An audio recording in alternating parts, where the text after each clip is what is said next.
Reducing relative clauses. The Art of Brevity in English.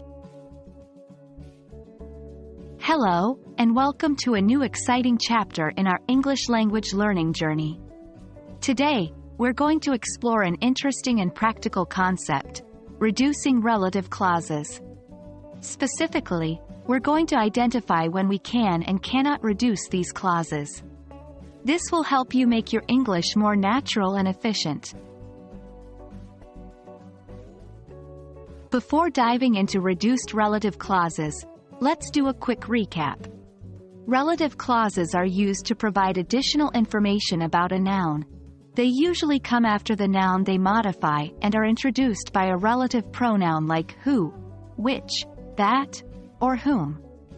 For example, the book, which is on the table, is mine. Now, let's learn about reduced relative clauses. These are simply relative clauses that have been shortened by removing certain words. They still provide additional information about the noun, but do so in a more concise way. To reduce a relative clause, we often convert the verb to its ing or ed form.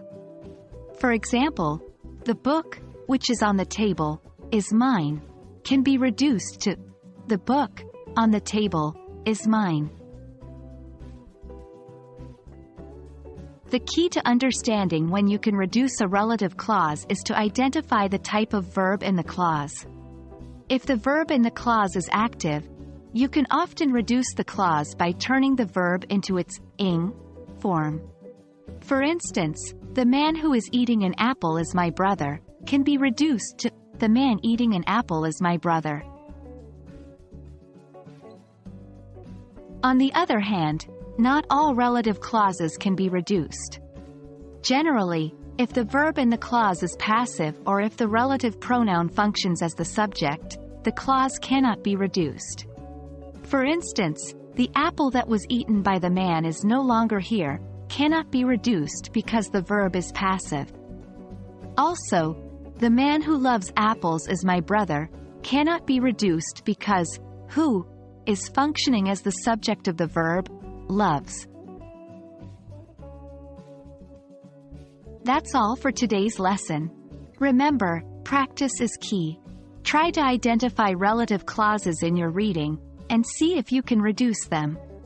With practice, reducing relative clauses will become second nature, helping you to communicate more efficiently and naturally.